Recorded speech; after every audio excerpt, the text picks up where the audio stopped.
Having to pay back NIL deals, the fallout to the Iamaliava saga here on Locked On SEC.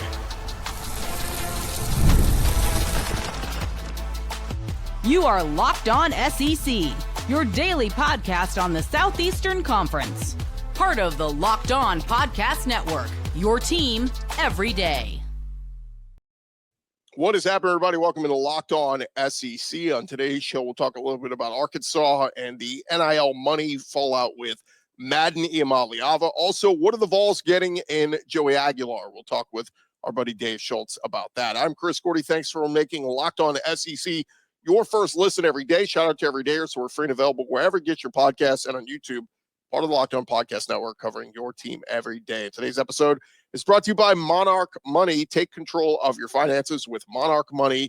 Use code LOCKEDONCOLLEGE at monarchmoney.com for 50% off your first year. All right, let's dive into it as we are getting some fallout over at Arkansas over the fallout of Nico Iamaliava's brother, Madden Iamaliava, shunning Arkansas and re-entering the portal after he just signed with them in this past recruiting cycle. He is on the move in the portal, and he's heading off to UCLA to back up his brother, Nico. But in a social media post, Arkansas Athletic Director Hunter Yurachek taking to social media Tuesday, voicing his desire to enforce agreements with student athletes in the NIL generation of college sports. And look, to be clear, he didn't single out any specific player, but obviously, look, this comes just a day after their true freshman, Madden Iamaliava, announced his intention to enter the transfer portal and commit to UCLA. Of course, Iamaliava spent the spring with the Razorbacks, but now he's going to go follow his older brother. And here's what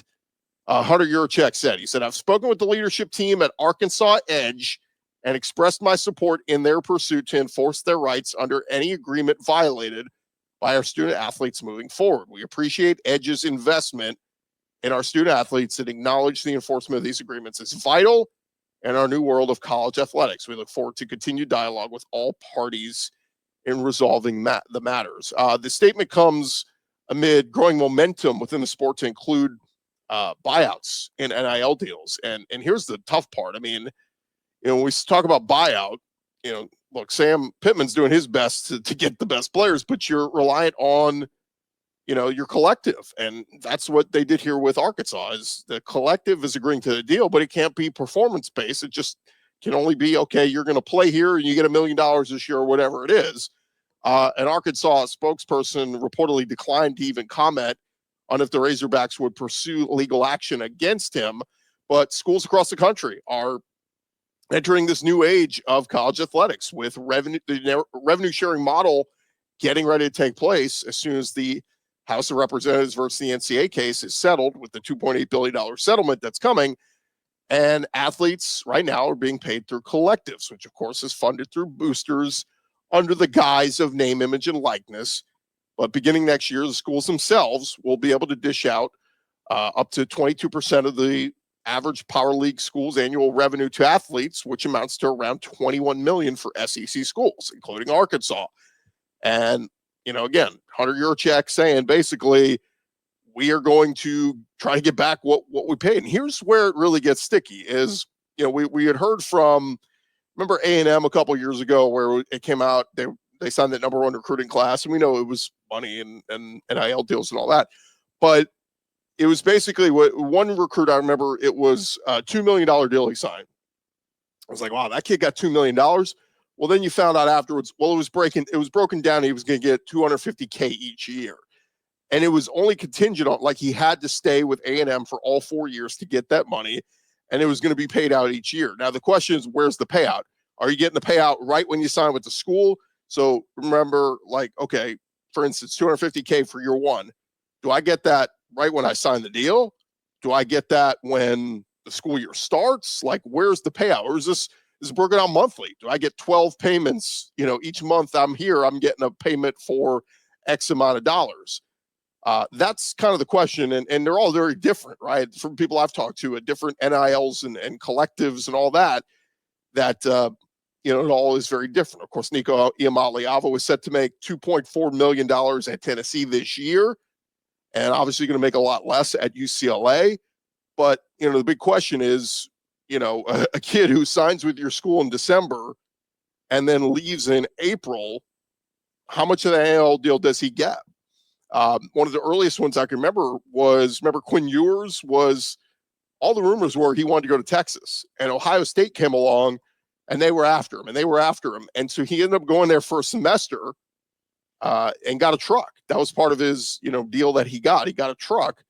And then everybody kind of knew at that point he's going to transfer to Texas. And so Quinn Ewers goes to Ohio State, never plays there, comes back to Texas to be the Texas Longhorns starting quarterback, and has a brand new truck to drive around. So, at least the truck that's a done deal. Okay, here's the truck. Here you go. Pat him on the back and say, it's yours whether you stay here or not, whatever.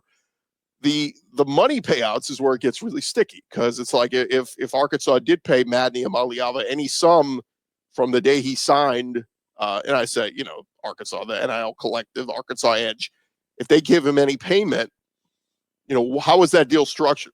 And this is where the lawyers get involved, and it could get very sticky and boring, and I get all that. But, if it was agreed that he gets, I don't know, let's just say $1 million for this year being a quarterback at Arkansas, and he doesn't even get to the fall, does it say that they get a portion of what they already paid him back? So does Madden Iamaliava now owe money to Arkansas? It would seem that way with the way that Hunter Yurachek structured his statement, right?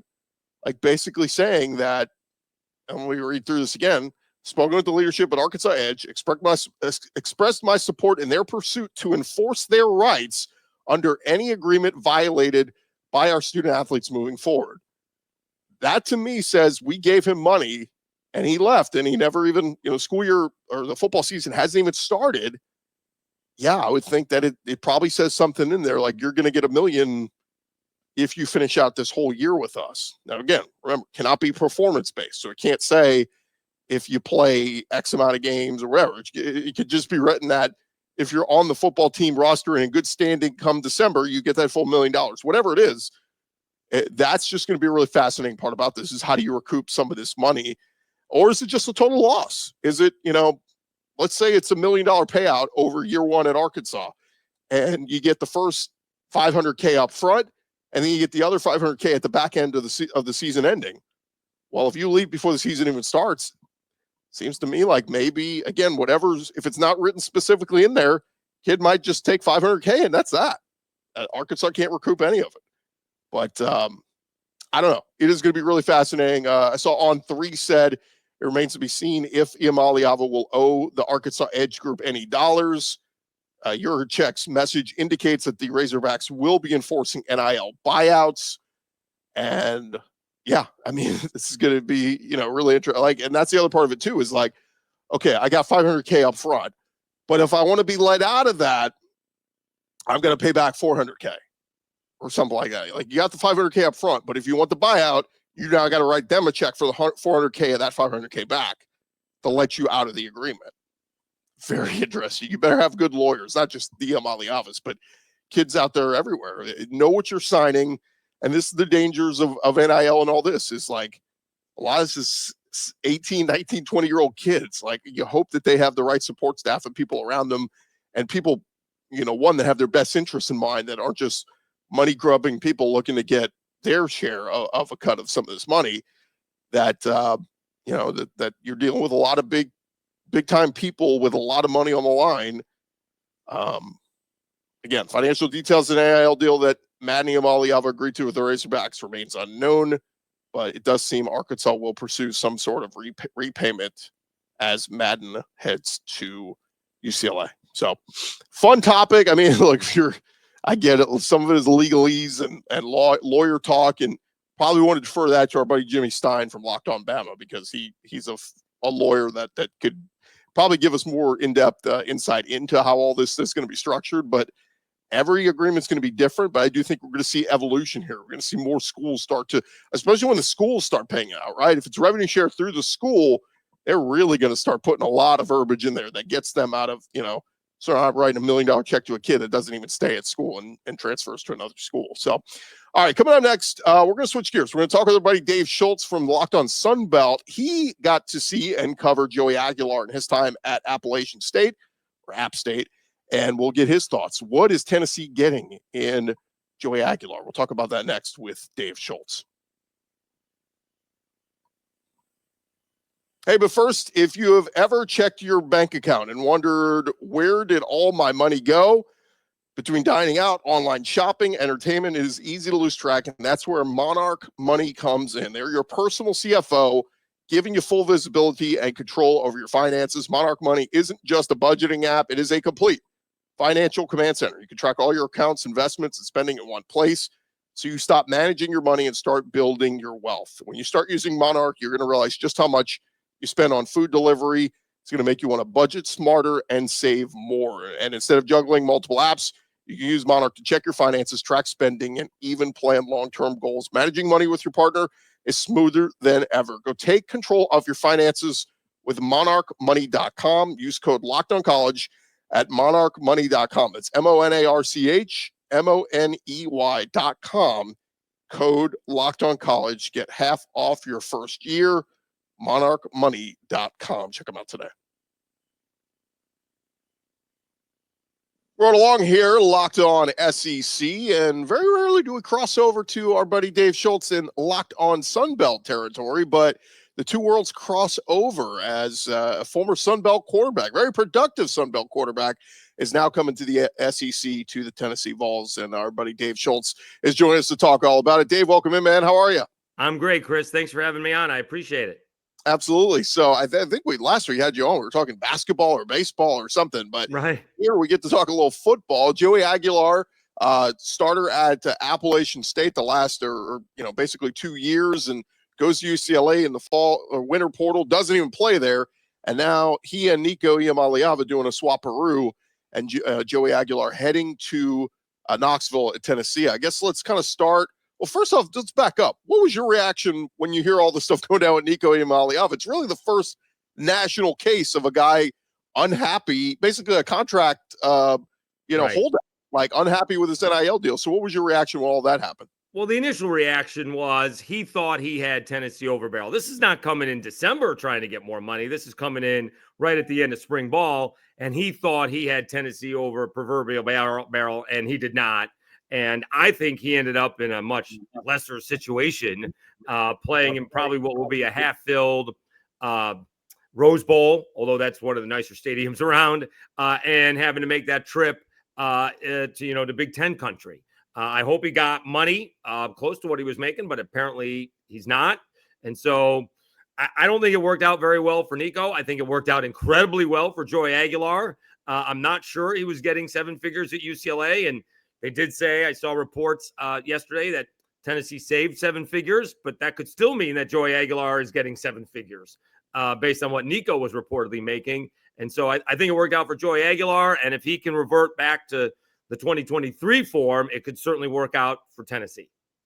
Yeah, and it's a very interesting story, Joey Aguilar, because he's a California kid that went to played in Oakley, California in his high school ball, then went to Diablo Valley College out there in California, and then ends up transferring at the start of 2023 to App State. And you were covered at the time. I think a guy named Berger was actually beating him out for the starting job to start that season, right? Yeah. So he doesn't there was a couple of guys who did not win the starting job in 2023 and went on to have fantastic seasons. Ryan Berger was the starter coming out of camp at App State and hurt his finger towards the end of the first half against Gardner-Webb. App State was actually losing that ball game 10-7. First play that Joey Aguilar comes in, throws a 32-yard touchdown pass, and the rest, they say, is history. In just two plus quarters, he threw for 4 touchdowns. He was the newcomer of the year in the Sun Belt and led App State to the Sun Belt championship game. They did go on to lose to Troy. Jordan McLeod was another guy. He did not win the job coming out of camp with JMU, and all he did was go on to win Sun Belt Player of the Year. So it was very odd that two quarterbacks, one due to injury, one was due to stage fright. The JMU quarterback who went in there in 2023 just couldn't complete a pass, and so they made a change. And we had two really good quarterbacks in Jordan McLeod and Joey Aguilar. Neither one of them was the original starter to begin the season. So we know he put up some historic numbers in Mm, 2023. I mean, I he think he did. jumped in the top 5 in every passing category at App State and all this kind of stuff. Dabo Swinney bragged about it when they played Clemson last year. I know, but last year the production came down a little bit. From what I understand, Yeah. it was a little bit more about not as great of a supporting cast around him, it seems like. Well, running back Nate Noel, he left. He transferred Was he? out. The defense wasn't nearly as good. They got embarrassed on national TV against South Alabama. Then they lost to Marshall. Then he's throwing 4 interceptions against the Cajuns. And a lot of that was they were getting off to bad starts and they're playing from behind. He actually, in 2023, only had 10 interceptions, threw a lot less passes in 2024 and had 14 interceptions, 4 of those in one game against the Cajuns. And a lot of that had to do with he probably thought he, had to carry the entire offense. He had to, make up for no Nate Noel, and it just didn't work out. And Sean Clark, the coach, ended up getting let go. Remember last year they had to cancel the game against Liberty because that's when Western North Carolina, suffered the devastating effects of the hurricane, and the area was flooded. So they lost one of those ball games. And so it was just not a good year for App or Joey Aguilar. I thought maybe UCLA was going to be a fresh start, but now, he's like, George and Wheezy's moving on up to the SEC, and and maybe the sky is the limit because, again, if he reverts back to 2023 and, you put that in Josh Heupel's offense, I mean, could 33-10 turn to 45-15, and all of a sudden, Tennessee hasn't lost a step? Well, that's what leads me to my next question is, what is Tennessee getting in Joey Aguilar? And, this is the ultimate test, right? Of like going from that level, a guy who was at Diablo Valley 3 years ago, to this, look, Diego Pavia, some people question, will it work going from New Mexico State to the SEC? Clearly it did. He beats Alabama. He plays very well.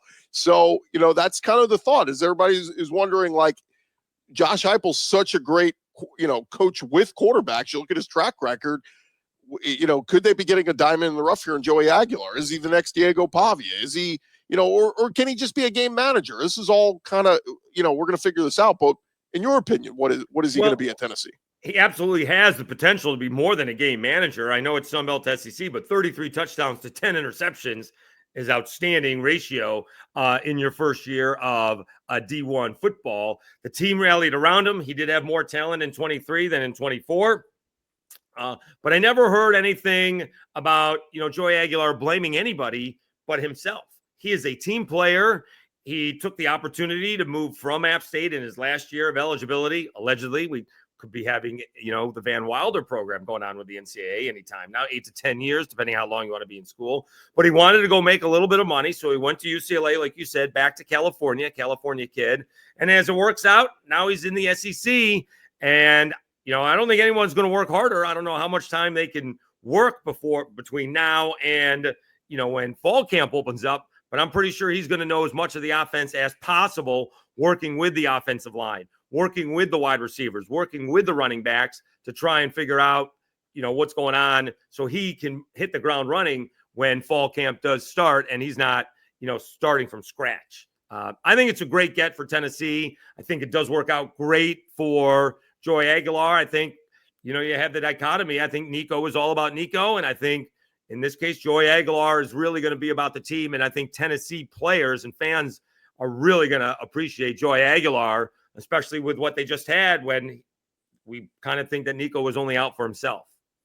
Yeah, it is fascinating. I've seen even people like Danny Cannell tweeting out, I'm rooting for Joey Aguilar. Like, oh my people God. are now like, everybody's rooting for this kid because, like you said, the Jeffersons moving on up, like he gets a chance to show what he can do. And I think most people are praying he doesn't fall flat on his face, but even Tennessee fans seem very torn on this. They're divided. Some saying, this is terrible. We should have tried for an Avery Johnson or a Sam Levitt, versus some saying, look, this kid, he may be better than Nico. And when it's all said and done, I know Nico was the 5-star out of high school, but that doesn't matter when you get to college. It's put up or shut up time. And Nico was just okay last year. He wasn't blowing everybody out of the water. So if this kid with the right, this is going to be the best coaching he's had in getting a Josh Heupel to coach him, like the sky's the limit. It could be.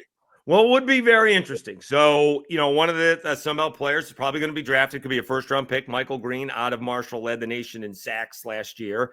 And now you have these two high-profile transfers with Joey Aguilar going to Tennessee and South Alabama's quarterback, Gio Lopez, going to play for Bill Belichick, going to make $2 million per year for the next 2 years. That's a pretty good gig going to play for Belichick if he even lasts that. Maybe he goes pro after this season. So we'll see. I am certainly – it's a huge step up playing SEC from the Sun Belt. It's a half a step or a full step is a big difference when you're trying to throw a pass. And obviously the guys are faster and bigger in the SEC. So both Aguilar and Gio Lopez are going to have to, make that accommodation and that adjustment stepping in to what are we still the Power Four now? So it'll be interesting to see. But yeah, I'm certainly App State fans do not begrudge Joey Aguilar for what happened to him, and everybody's kind of rooting for him, like you said. I mean, you get Danny Cannell rooting for a guy going to the SEC. Kind of, are we worried about Cannell? Did he fall down and hit his head? What's going on? Yeah, I think monkeys are flying right now with that tweet. But he's Dave Schultz, locked on Sunbelt. Dave, always good to catch up, man. Hey, there's some potential for some crossovers here. I know Georgia State plays at Ole Miss to open the season. They play at Vandy, so there's some SEC crossover here coming real soon. If you want a hot seat real quick, all right, Mississippi State is opening up at Southern Miss. Jeff Lebby could be on the hot seat if he loses that ball game. Southern Miss was awful last year, but the whole entire team, basically, from the Sun Belt champion Marshall Thundering Herd, including Charles Huff, the coach, and the quarterback, transferred to Southern Miss. So Jeff Lebby, I think, has one Division I victory out of the two at Mississippi State. So if you want somebody on a hot seat to begin the season, it's going to be Jeff Lebby. If he goes into Hattiesburg and loses, it's going to get hot very quickly. And, of course, Charles Huff, a former coach under Saban, was the coach at Alabama. Right. So there's a lot of SEC crossover connections there to the Sun Belt. Dave, appreciate the time, man. We'll do it again real soon. Thank you, Chris. All right, more Locked On SEC right after this.